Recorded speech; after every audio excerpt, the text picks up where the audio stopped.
ನಮಸ್ಕಾರ. ಲೋಕದರ್ಶನ್ ಡಿಜಿಟಲ್ಗೆ ಸ್ವಾಗತ. ನಾನು ವಿದ್ಯಾ. ಕನಿಷ್ಠ ವೇತನದ ಅಂತಿಮ ಅಧಿಸೂಚನೆ, ಆದರೆ 19 ಉದ್ಯಮಗಳಿಗೆ ಇನ್ನೂ ಅನ್ವಯವಾಗಿಲ್ಲ. ಇದನ್ನು ಖಂಡಿಸಿ ಸಿಐಟಿಯು ಬೆಳಗಾವಿಯಲ್ಲಿ ಧ್ವನಿ ಎತ್ತಿದೆ.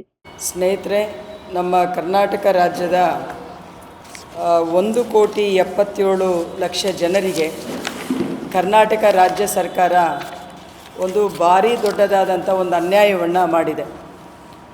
8 ವರ್ಷಗಳ ನಂತರ ಕನಿಷ್ಠ ವೇತನವನ್ನು ಈ ಸರ್ಕಾರ ಪರಿಷ್ಕರಣೆ ಮಾಡಿತ್ತು. ಈ ಪರಿಷ್ಕರಣೆ ಮಾಡಿದ್ದು ಕೂಡ ಭಾರಿ ದೊಡ್ಡದಾದಂಥ ಒಂದು ಒತ್ತಾಯಗಳು ಮತ್ತು ಹಲವು ಸ್ವರೂಪದ ಹೋರಾಟಗಳನ್ನು ನಡೆಸಲಾಗಿತ್ತು. ಹಿಂದೆ ಇದ್ದಂಥ ರಾಜ್ಯ ಸರ್ಕಾರ, ಬೊಮ್ಮಾಯಿಯವರು ಈ ರಾಜ್ಯದ ಮುಖ್ಯಮಂತ್ರಿ ಇದ್ದಾಗ ಈ ಕನಿಷ್ಠ ವೇತನ 2022ಕ್ಕೆ ಕ್ಲೋಸ್ ಆಗಿತ್ತು. 2022-23ಕ್ಕೆ ಈ ವೇತನವನ್ನು ಪರಿಷ್ಕರಣೆ ಮಾಡಬೇಕಿತ್ತು. ಆಗ ನಾವು ಕೇಳಿದ್ದು, ಒಂದು ವೈಜ್ಞಾನಿಕ ಲೆಕ್ಕಾಚಾರದ ಆಧಾರದಲ್ಲಿ 36,000 ರೂಪಾಯಿ ಕನಿಷ್ಠ ವೇತನವನ್ನು ಪರಿಷ್ಕರಣೆ ಮಾಡಬೇಕು ಅಂತೇಳಿ ನಾವು ಕೇಳಿದ್ವಿ. ಆಗ ಅವರು ಕೇವಲ 5%, 10% ಮಾತ್ರ ವೇತನ ಹೆಚ್ಚಳ ಮಾಡ್ತೀವಿ ಅಂತ ಹೇಳಿದರು. ನಾವೆಲ್ಲರೂ ಕೂಡ ಅದನ್ನು ವಿರೋಧಿಸಿ ಹೈಕೋರ್ಟ್ಗೆ ಹೋಗಿ, ಹೈಕೋರ್ಟಲ್ಲಿ ವಾದ ವಿವಾದಗಳ ನಂತರ ಹೈಕೋರ್ಟು ಒಂದು ನಿರ್ದೇಶನವನ್ನು ನೀಡಿತು. ಆ ನಿರ್ದೇಶನದ ಆಧಾರದಲ್ಲಿ ಮತ್ತು ನಮ್ಮ ದೇಶದ 15ನೇ ILC ಅಂತ ಹೇಳಿ ಇದೆ, ಇಂಡಿಯನ್ ಲೇಬರ್ ಕಾನ್ಫರೆನ್ಸ್ ಅಂತ ಹೇಳಿ ನಾವು ಕರಿತೀವಿ. ಆ ILC ಏನು ಹೇಳುತ್ತೆ ಅಂತ ಹೇಳಿದರೆ, ಪ್ರತಿ 3 ವರ್ಷಕ್ಕೊಮ್ಮೆ ಅಥವಾ 5 ವರ್ಷಕ್ಕೊಮ್ಮೆ ಈ ಕನಿಷ್ಠ ವೇತನವನ್ನು ಒಂದು ವೈಜ್ಞಾನಿಕ ಲೆಕ್ಕಾಚಾರಗಳ ಆಧಾರದ ಒಳಗಡೆ ಈ ವೇತನ ಪರಿಷ್ಕರಣೆ ಆಗಬೇಕು ಅನ್ನುವಂಥದ್ದನ್ನು ಹೇಳುತ್ತೆ ಮತ್ತು ಅದನ್ನು ವೈಜ್ಞಾನಿಕ ಲೆಕ್ಕಾಚಾರ ಮಾಡಬೇಕು ಅಂತ ಹೇಳುತ್ತೆ.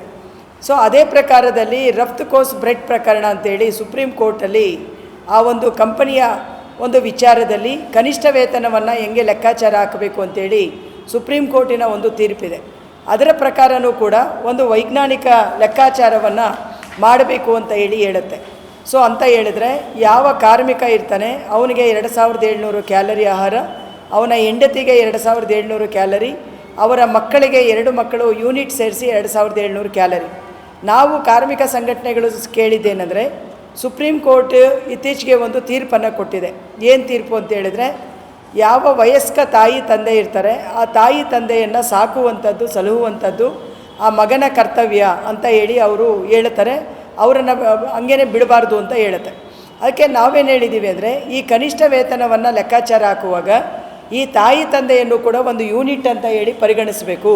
ಆವಾಗ 3 ಯೂನಿಟ್ ಬದಲಿಗೆ 4 ಯೂನಿಟ್ ಅಂತೇಳಿ ಪರಿಗಣಿಸಬೇಕು ಅನ್ನುವಂಥ ಹಲವು ಈ ಥರದ ಒತ್ತಾಯಗಳ ನಂತರ ಅಂತಿಮವಾಗಿ 2025 ಏಪ್ರಿಲಿಗೆ ಕನಿಷ್ಠ ವೇತನ ಸಲಹಾ ಮಂಡಳಿ ಒಂದು ಡ್ರಾಫ್ಟನ್ನು ಅವರು ಹೊರಗಡೆ ತರ್ತಾರೆ.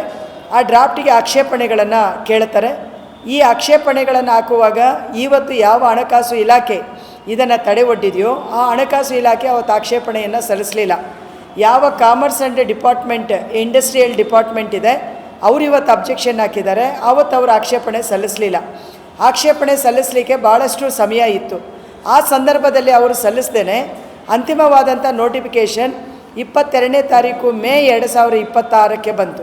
ಆದರೆ ನೀವು ಲೆಕ್ಕಾಚಾರ ಹಾಕಿ 2025 ಏಪ್ರಿಲ್ ಅಂತ ಹೇಳಿದ್ರೆ ಹೆಚ್ಚು ಕಡಿಮೆ 13 ತಿಂಗಳ ಕಾಲ ಈ ನೋಟಿಫಿಕೇಷನ್ ಪೆಂಡಿಂಗ್ ಇತ್ತು. ಮತ್ತು ನಾವೆಲ್ಲ ಹೋರಾಟಗಳ ಮೇಲೆ ಆದ ನಂತರ ಮೇ 22ನೇ ತಾರೀಕಿಗೆ ಅದನ್ನು ಅಂತಿಮ ಅಧಿಸೂಚನೆ ಬಂತು.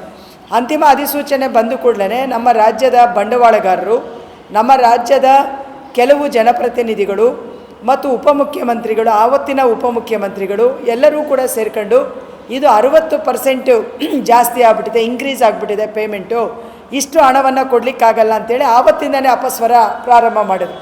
ಸೊ ಅಪಸ್ವರ ಪ್ರಾರಂಭ ಮಾಡಿ ಈ ಎಲ್ಲ ಮಾಲೀಕರು ಕೂಡ ಸೇರಿ, ಅದರಲ್ಲೂ ಕೂಡ ವಿಶೇಷವಾಗಿ FKCCI, CII, KASSIA ಈ ಥರ ಮಾಲೀಕರ ಸಂಘಟನೆಗಳೇನಿದ್ದಾವೆ, ಸಣ್ಣ ಮಧ್ಯಮ ಬೃಹತ್ ಎಲ್ಲ ಥರದ ಮಾಲೀಕ ಸಂಘಟನೆಗಳು ಇವತ್ತು ಕೋರ್ಟಿಗೆ ಹೋಗಿದ್ದಾರೆ.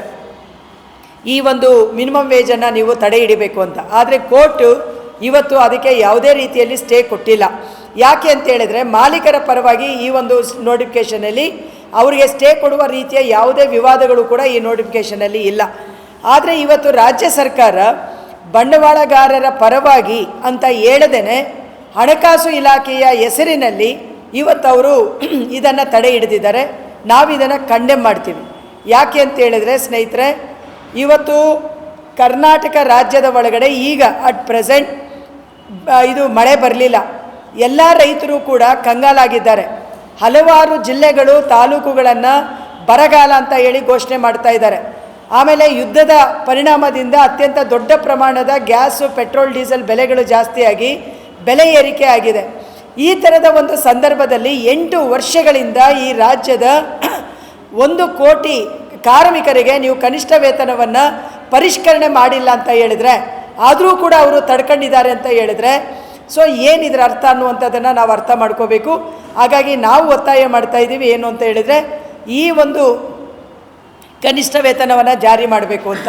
ಆದರೆ ಇವತ್ತು ಹಣಕಾಸು ಇಲಾಖೆ ಏನು ಹೇಳ್ತಾ ಇದೆ, ಸರ್ಕಾರದ ಅಡಿಯ ಒಳಗಡೆ ಕಾಯಂ ಅಲ್ಲದ ಅಂದರೆ ಗುತ್ತಿಗೆ, ಹೊರಗುತ್ತಿಗೆ ಕಾರ್ಮಿಕರ ಸಂಖ್ಯೆ ಜಾಸ್ತಿ ಇದೆ. ಅವರ ಲೆಕ್ಕಾಚಾರ ಎಷ್ಟಿದೆ? 1.5 ಲಕ್ಷ ಇದೆ. ಇವ್ರಿಗೆಲ್ಲರಿಗೂ ಕೂಡ ಸೇರಿಸಿದ್ರೆ ಒಂದು 2100 ಕೋಟಿ ರೂಪಾಯಿ ಮಾತ್ರನೇ ಹಣಕಾಸು ಇಲಾಖೆಗೆ ಬರ್ತದೆ.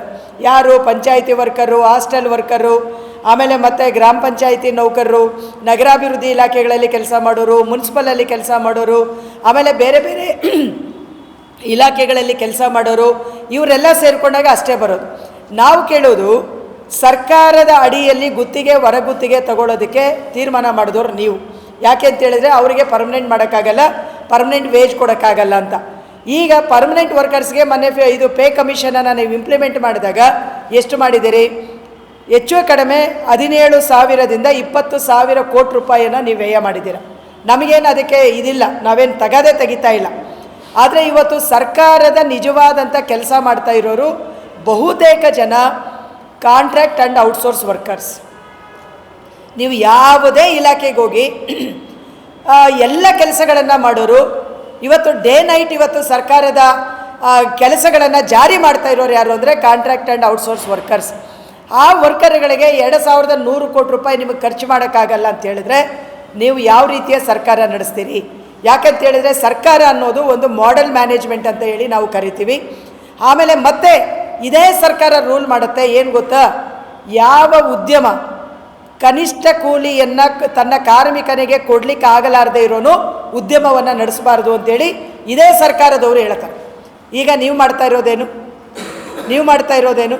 ಸೊ ಹಾಗಾಗಿ ಇವತ್ತು ಕನಿಷ್ಠ ವೇತನ ಕೊಡಲಿಕ್ಕಾಗಲ್ಲ ಅಂತ ಹೇಳಿದ್ರೆ ನೀವು ಸರ್ಕಾರವನ್ನು ಹೆಂಗೆ ನಡೆಸ್ತೀರಾ ಅಂತೇಳಿನೂ ಕೂಡ ನಾವು ಪ್ರಶ್ನೆ ಮಾಡ್ತಾ ಇದ್ದೀವಿ. ಹಾಗಾಗಿ ಈ ಸೋಗುಗಳು ಅಥವಾ ಸಬೂಬುಗಳನ್ನು ನೀವು ಹೇಳಬಾರದು. ಮತ್ತು ಈಗ ಅವರೇನು ಕಮಿಟಿ ಮಾಡಿದ್ದಾರೆ, ಇದು ಒಂದು ರೀತಿಯ ಅನ್ಕಾನ್ಸ್ಟಿಟ್ಯೂಷನಲ್ ಅಂತ ಹೇಳಿ ನಾನು ಪದ ಉಪಯೋಗ ಮಾಡಲಿಕ್ಕೆ ಇಷ್ಟಪಡ್ತೇನೆ. ಯಾಕೆ ಅದನ್ನು ಹೇಳ್ತಾ ಇದ್ದೀನಿ ಅಂದರೆ 1948ರ ಕನಿಷ್ಠ ವೇತನ ಕಾಯ್ದೆಯ ಸಲಹಾ ಮಂಡಳಿ ಅನ್ನೋದು ಒಂದು ಕಾನೂನಲ್ಲೇ ಅಡಕವಾಗಿರ್ತಕ್ಕಂಥ ಒಂದು ಕಾನ್ಸ್ಟಿಟ್ಯೂಷನಲ್ ಕಮಿಟಿ, ಶಾಸನಾತ್ಮಕವಾದಂಥ ಒಂದು ಸಮಿತಿ. ಶಾಸನಾತ್ಮಕವಾದಂಥ ಒಂದು ಸಮಿತಿಯನ್ನು ಸರ್ಕಾರನೇ ರಚನೆ ಮಾಡಿರೋದು. ಅದಕ್ಕೆ ಅಧ್ಯಕ್ಷರನ್ನು ನೇಮಕ ಮಾಡೋದು ಕೂಡ ಸರ್ಕಾರವೇ. ಅದರಲ್ಲಿ ಸದಸ್ಯರು ಯಾರಿರಬೇಕು ಅಂತೇಳಿ ನೇಮಕ ಮಾಡೋದು ಕೂಡ ಸರ್ಕಾರವೇ. ಈ ರೀತಿ ನೀವು ಸರ್ಕಾರವೇ ರಚನೆ ಮಾಡಿದಂಥ ಒಂದು ಸಮಿತಿಯ ವಿರುದ್ಧ ನೀವು ಕ್ಯಾಬಿನೆಟ್ನವರು ಮತ್ತೊಂದು ಸಮಿತಿಯನ್ನು ನೀವು ರಚನೆ ಮಾಡ್ತೀವಿ ಅಂತ ಹೇಳಿದರೆ ಇದು ನಾವೇನು ಹೇಳಬೇಕು? ಆದರೆ ಇವತ್ತು ಈ ರಾಜ್ಯದ ಬಂಡವಾಳಗಾರರನ್ನು ರಕ್ಷಣೆ ಮಾಡೋಕ್ಕೆ ಹಣಕಾಸು ಇಲಾಖೆಯ ಉದಾಹರಣೆಗಳನ್ನು ನೀವು ತೊಗೊಂಡು ಬಂದು ಕೊಟ್ಟು ಇವತ್ತು ಅವರನ್ನು, ನಮ್ಮ ಕೂಲಿಯನ್ನು ಕಿತ್ಕೊಳ್ಳೋಕ್ಕೆ ನೀವು ಪ್ರಯತ್ನ ಮಾಡ್ತಾ ಇದ್ದೀರಿ ಅನ್ನೋದನ್ನು ನಾವು ನೇರವಾಗಿ ಇದರಲ್ಲಿ ಆರೋಪವನ್ನು ಹೊರಿಸ್ತಾ ಇದ್ದೀವಿ.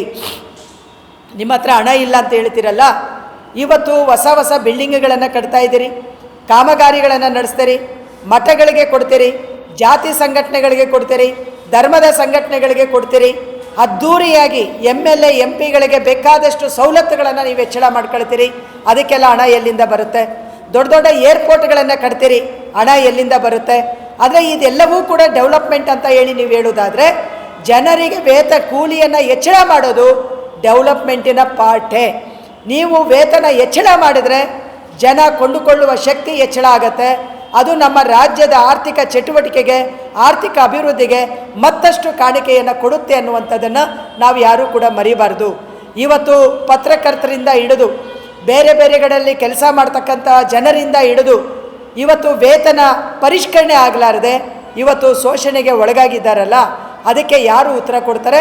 ಹಾಗಾಗಿ ನಾವು ರಾಜ್ಯ ಸರ್ಕಾರದಲ್ಲಿ ಒತ್ತಾಯ ಮಾಡ್ತೀವಿ, ಈ ಕಮಿಟಿಯನ್ನು ಇನ್ನೂ ಆದೇಶ ಆಗಿಲ್ಲ, ಜಸ್ಟ್ ಅನೌನ್ಸ್ ಮಾಡಿದ್ದಾರೆ, ಆದೇಶ ಆಗಿಲ್ಲ, ಆದೇಶವನ್ನು ಮಾಡಬಾರ್ದು.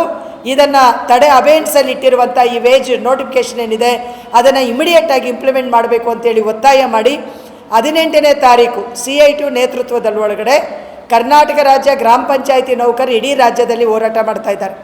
2ನೇ ದಿನ ಸರ್ಕಾರದ ಅಡಿಯಲ್ಲಿ ಕೆಲಸ ಮಾಡ್ತಕ್ಕಂಥ ಕಾಂಟ್ರಾಕ್ಟ್ ಆ್ಯಂಡ್ ಔಟ್ಸೋರ್ಸ್ ಎಂಪ್ಲಾಯೀಸು ಬೆಂಗಳೂರಿನ ಫ್ರೀಡಮ್ ಪಾರ್ಕಲ್ಲಿ 19ನೇ ತಾರೀಕು ಹೋರಾಟ ಮಾಡ್ತಾ ಇದ್ದಾರೆ. 20ನೇ ತಾರೀಕು ನಮ್ಮ ರಾಜ್ಯದ ಎಲ್ಲ ಎಲೆಕ್ಟ್ರಿಸಿಟಿ ಕಾಂಟ್ರಾಕ್ಟ್ ವರ್ಕರ್ಸ್ ಹೋರಾಟ ಮಾಡ್ತಾ ಇದ್ದಾರೆ.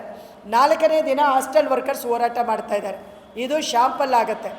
ಸೆಪ್ಟೆಂಬರ್ 9ನೇ ತಾರೀಕು ನಾವು CITU 183 ಸಂಘಟನೆಗಳು ನಮಗೆ ಸಂಯೋಜನೆ ಆಗಿದ್ದಾವೆ. ಅವತ್ತು ಇಡೀ ಕೆಲಸವನ್ನು ನಿಲ್ಲಿಸಿ ನಾವು ಕಾರ್ಮಿಕರ ಆಕ್ರೋಶವನ್ನು ವಿಧಾನಸೌಧ ಮುತ್ತಿಗೆ ಮಾಡೋದ್ರ ಮುಖಾಂತರ ನಾವು ಈ ಒಂದು ತಡೆ ಹಿಡಿದಿರುವಂಥ ನೀತಿಯನ್ನು ನಾವು ಕಂಡೆಮ್ ಮಾಡ್ತಾ ಇದ್ದೀವಿ. ಹಾಗಾಗಿ ನಾವು ಮಾನ್ಯ ಮುಖ್ಯಮಂತ್ರಿಗಳಾಗಿರುವಂಥ DK ಶಿವಕುಮಾರ್ ಅವರಲ್ಲಿ ವಿನಂತಿ ಮಾಡೋದು, ಬಂಡವಾಳಗಾರರ ಪರವಾಗಿ ನೀವು ನಿಲುಮೆಗಳನ್ನು ತಗೊಂಡ್ರೆ ಕಾರ್ಮಿಕರು ಇದರ ವಿರುದ್ಧವಾಗಿ ಸಿಡಿದೇಳ್ತಾರೆ. ಅದಕ್ಕೆ ನೀವು ಅವಕಾಶವನ್ನು ಕೊಡಬಾರ್ದು ಅನ್ನುವಂಥ ಎಚ್ಚರಿಕೆಯನ್ನು ಈ ಪತ್ರಿಕಾಗೋಷ್ಠಿಯ ಮುಖಾಂತರ ನಾನು ಕೊಡಲಿಕ್ಕೆ ಇಚ್ಛೆ ಪಡ್ತಾ ಇದ್ದೇನೆ. ನಮಸ್ಕಾರ. ಕನಿಷ್ಠ ವೇತನ ಜಾರಿಯಾಗಬೇಕು ಎಂಬುದು CITUನ ಆಗ್ರಹ. ಸರ್ಕಾರದ ಮುಂದಿನ ನಡೆಯನ್ನು ಕಾದು ನೋಡಬೇಕಿದೆ.